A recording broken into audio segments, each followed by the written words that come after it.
It's a pleasure and an honor to be able to say a few words about a remarkable man.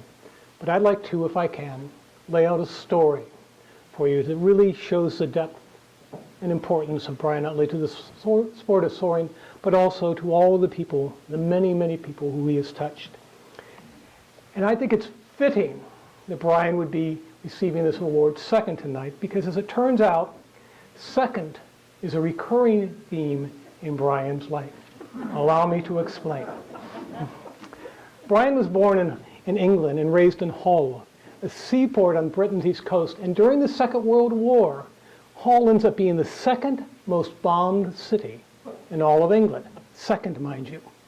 Now, Brian was 7 when the war began. I'm going to show you what an amazing man he is in these small stories. The bombs were falling. 90% of Hull would be decimated by the end of the war. Both of his parents were deaf. And so, when the air raid sirens would go off at night, the 7-year-old boy would have to get out of bed, go into his parents' room, wake them, and together they would trundle off to the air raid shelters. Think about that, night after night, when the houses around you are being decimated. The courage, the composure, the bravery that this man exhibited as a 7-year-old and an 8-year-old and a 9-year-old as he was growing up. Remarkable. When Brian was 16, he boarded a troop carrier, converted troop carrier, and sailed to New York City. Then he took a cab to New York, to the Grand Central Station, where he discovered something very troubling about America. We all drive on the wrong side of the road. And it frightened him. Still, he got on a train, he took it to Chicago, he got on another train, and he took it to Utah, and he spent a year with a family, a foster family, who put him up and allowed him to continue his education. Then he went off to college, but he only spent 1 year in college studying mathematics, and he went to work for IBM. Now, at that time, IBM was the largest computer company in America, probably in the world. And it's maybe a coincidence, but at the same time, on the other coast, because he was in San Francisco, on the other coast, another guy was dropping out of college to work in computers. You may have heard of him, David Gates. And his company eventually became the largest computer company in the world. Now, I'm not saying IBM went to number 2 because of Brian, but it does seem like an odd coincidence. In 1962, now Brian had been flying gliders for a while, he was flying his Zilbergo glider, a glider, but interesting that Walter Cannon, who's here, Walter, where are you? Walter Cannon would, in time, entirely restore, beautifully restore. Brian was flying from Haley, Idaho to Butte, Montana. And this was his 3rd cross-country flight ever. And he had to fly over 3 mountain ranges. We got from the first mountain range towards the second mountain range, and he was flying over a valley whose only possible landing spot was a narrow road winding through the valley. And he realized, there's really no place to land, I got to get this. And he hit lift so strong that he threw his head against the canopy and shattered, so cracked the canopy. Now, he's trying to figure out, what am I going to do? Do I land here? Do I go into the road? But he looked at his variometer. He was flying up at 2,500 feet per minute. For those of you that are not glider pilots, imagine you hop into an elevator and you press the up button and you go up 4 stories every second. That's how fast he was going up. He went on with cracked canopy and all to cross all of the mountain ranges and get his gold badge on that flight.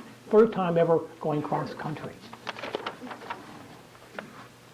Then, lucky Brian meets Sharon, his beautiful, wonderful, loving wife. And together, Brian and Sharon travel all over the world. And so, well, actually, it's more like a menage a trois, because it's Brian and Sharon and one of Brian's gliders. And wherever they traveled, and they went to Paris, and they went to Germany, and they went all over the United States.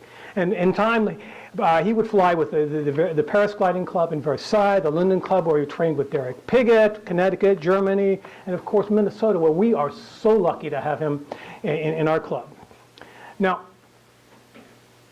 Eric, want to tell you, I want to speak about your mother, if I may. So your mother goes up to Sharon. Sharon's over here, if you've ever seen her. She's small, and she says, "You're helping them put on those wings? You can't do that anymore. You're too small. It'll shrink you down when you're an old lady." And she got him out of the glider crewing business. Good for your mom. But Brian is ever resourceful. So you know what he did? Well, we've got three of his crew here. We got Corey and Claire and Shannon. He looked not too far from the living room and started recruiting his children to come and crew for him, which they did wonderfully and beautifully. And thank you for being here tonight. You've done your service all over again. Now, one of the flights of Brian went in to get his diamond goal. He hopped into a glider and he flew above Pikes Peak. He flew to 32,000 feet. It was 50 below zero for most of the flight, and the flight lasted 3.5 hours. It was so cold that the whole canopy fogged up. So you have for most of you are glider pilots, but we have a little window on the left-hand side. So he slid that open, and that's how he was looking out. And when he would blink his eyes, it was so cold, his eyes would freeze shut. And he'd have to do this to get his eyes open again. I think it was destiny that Brian would end up living in Minnesota.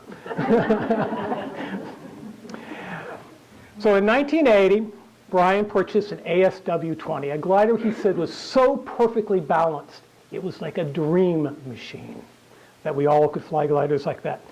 And in 1982, he went into a regional competition between Carl Stridek and Brian, and they were both flying ASW-20s. And Carl came in first, and Brian, you can guess it, came in second. But second is good enough to get to the Nationals. So he went on to the Nationals, and he was flying against George Moffett, who was also flying an ASW-20. And George came in first, and Brian came in second. Always the bridesmaid, huh? So Brian served as president of the Soaring Society of America from 1978 to 1981. And at that time, the FAA decided that they were going to lower the ceiling for all non-commercial aircraft from 18,000 feet to 10,000 feet. Now, that would really impact the pilots out west who regularly, they daily fly above 10,000 feet. So Brian organized with the EAA and AOPA and really did a stellar job organizing it. He would actually go and testify before the U.S. House of Representatives, becoming the face of gliding for all of America, for all of us, and successfully reversed their decision to do that. So anytime you ever fly above 10,000 feet, say a little thanks to Brian. That's really remarkable diplomacy and skill and tact and working with huge institutions. We owe him a big debt for that. He would go on to receive the Warren E. Eaton Memorial Trophy from the Soaring Society of America. And I quote, "It is awarded each year to a person who has made an outstanding contribution to the art, sport, or science of soaring flight in the United States. It is considered the Soaring Society of America's highest award." And Brian, I've got a note here from the Chief Operating Officer of the Soaring Society of America, Denise Layton. She would like me to read it to you. "Brian, on behalf of the SSA Board of Directors and the SSA membership, congratulations. You are well deserving of this honor." In 1993, Brian became a board member of the Auxiliary Powered Sailplane Association.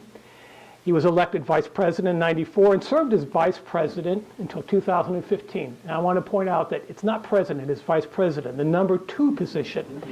And then, to make matters worse, he was elected vice president emeritus.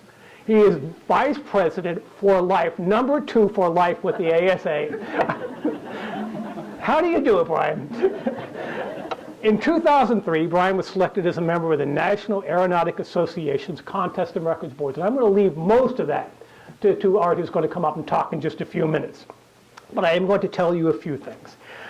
Brian helped develop a secure high-speed GPS flight recording device because Brian's expertise in his work is in computers. And used for the verification of flight records. Brian's expertise in computers and aeronautical instruments resulted in him overseeing the documentation of Steve Fawcett's around the world distance flight in 2005. He would go on to provide documentation for records in aeromodeling, hang gliding, microlights, rotorcraft, and Felix Baumgartner's speed of sound parachute jump from the edge of space. The only record left for Brian to document in the entire world of aviation is this, the paper glider. Brian, you, me, Harris Hill, right after this.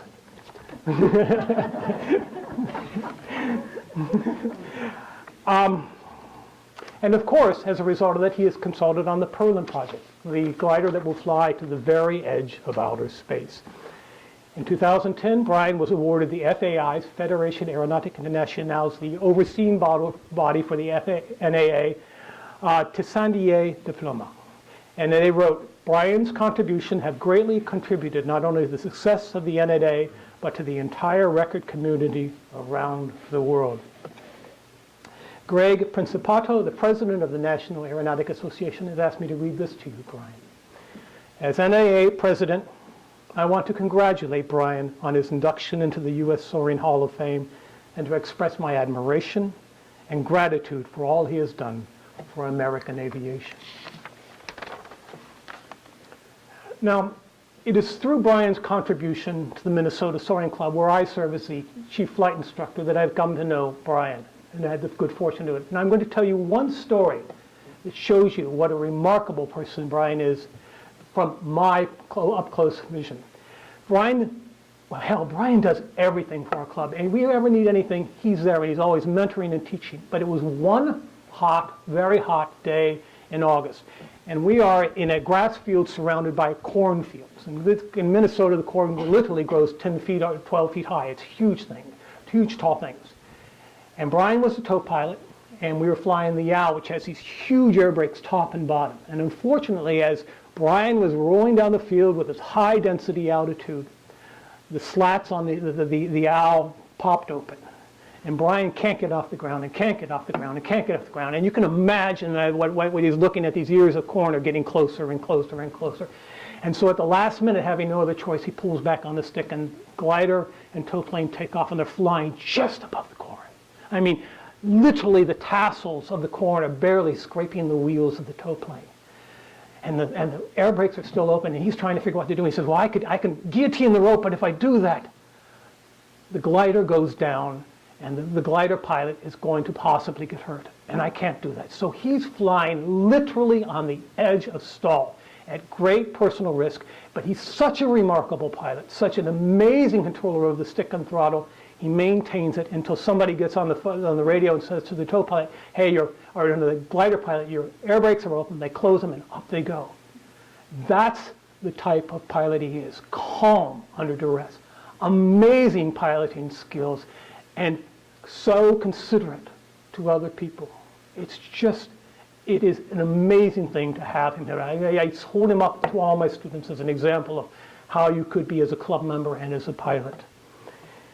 From 1974 to 2008, Brian was to earn 16 Minnesota state gliding records and open and classic gliders, including flying from our little home port of Stanton, Minnesota, basically the Twin Cities, down to St. Louis, Missouri. A record to this day which holds, despite my best efforts.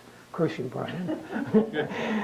He also earned 2 consecutive state records in Connecticut. Now, and he was inducted into the Aviation Hall of Fame in 2011. Now, it would be easy to stop Brian's story here with this lengthy list of remarkable contributions to aviation. But if I did, we would all miss what is most important about Brian, that he is a profoundly good human being, kind, generous, thoughtful, patient, diplomatic, and perhaps best of all, wise. His substantive example causes all to be better pilots and people. And the cherry on top of his stellar qualities is his impish sense of humor that with every quip and joke and smile seems to say, isn't life great? The English poet John Donne once wrote, "For any man's death diminishes me," but I would offer the converse is true for Brian's case. For John Donne should have read of Brian, Brian's life strengthens us all. Today is a special day, Brian, because today, my friend, today you are second no more. Today the Soaring community will hold you in the high esteem you aptly deserve. Today you are a bride. Congratulations. Very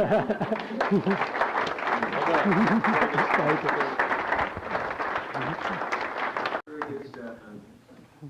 Okay, Art, would you please come up? Art Greenfield is going to speak to us.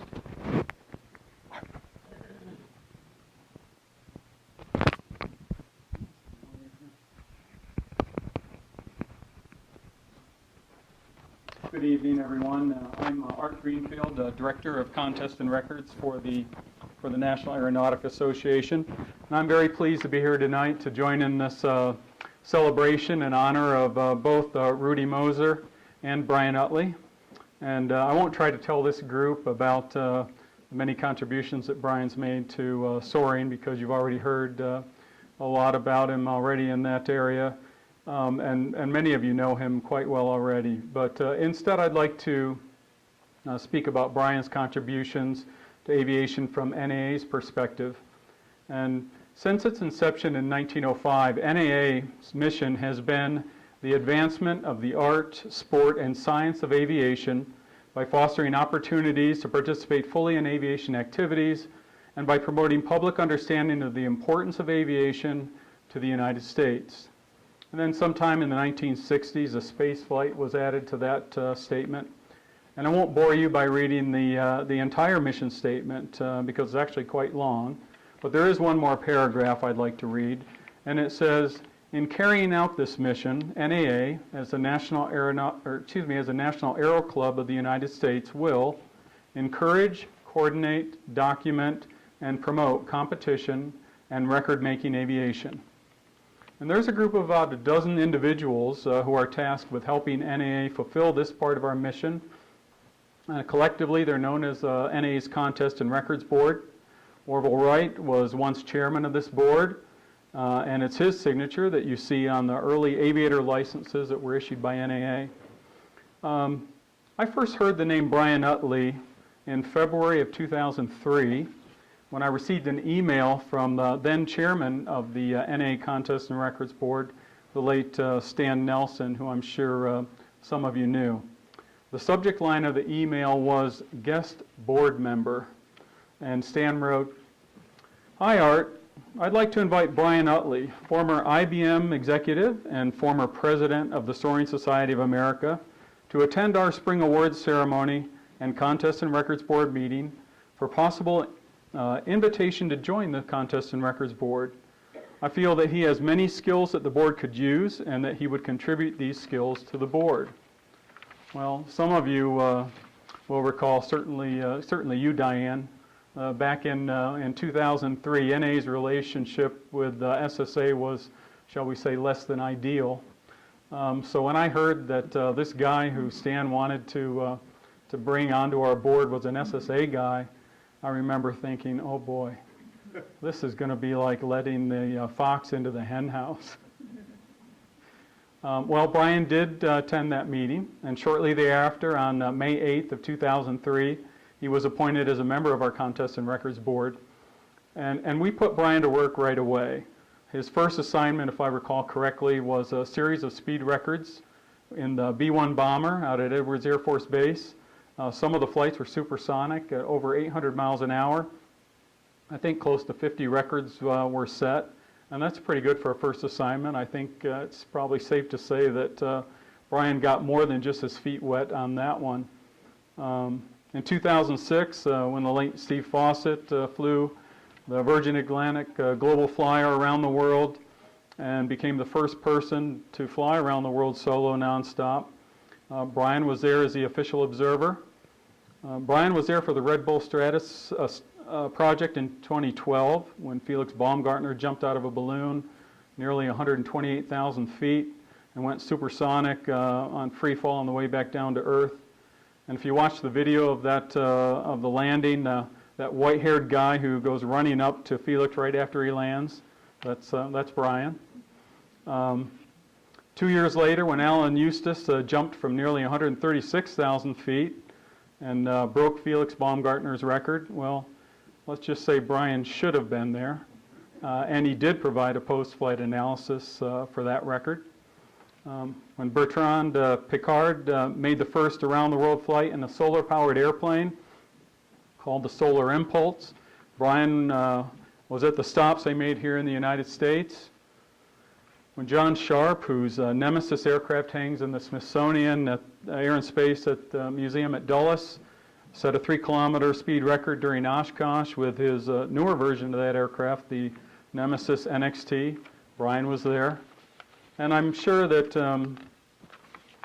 some of you may be thinking, when you hear Brian being an observer for all these high-profile record attempts by famous aviators, but Brian was also there for a pilot by the name Mark Young, who flew a Robinson R-44 helicopter from Pikes Peak, setting a record for highest takeoff. And when a small company called Vanilla Aircraft set a duration record in their diesel-powered UAV, Brian was there. When Will Whiteside set a series of time-to-climb records in his 1,700 horsepower Russian Yak-3, Brian was the official observer. And when Richard Kane set speed records in his TBM 700, Brian was there to observe those records. And that's just a sampling of the dozens of records that Brian has overseen as a member of NA's Contest and Records Board. But the point I wanted to make is this: it doesn't matter if the aircraft's big or small, if the contestant is famous or not. It's abundantly clear that Brian has a profound love and a natural curiosity for all things that fly.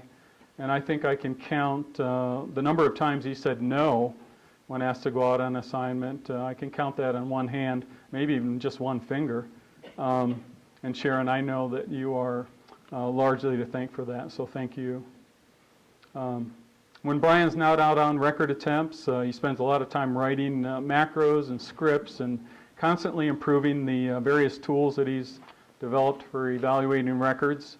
And he's always eager to share his knowledge with other members of his Contests and Records Board at every meeting of the board. And Chris Maynard, who's a fellow board member, can certainly attest to that. And there's a popular saying, and especially in business, that goes that nobody is indispensable. But I can honestly say that I've thought many, many times during the last 15 years that have passed since I received that email from Stan Nelson, that there is one guy who comes pretty darn close, and that's Brian Utley. So Brian, on behalf of NAA, I want to thank you for all that you've done for me in my position at NAA, for all that you've done for our record setters, and for all that you've done to help NAA fulfill its mission as a nation's record keeper. Thank you very much, and congratulations.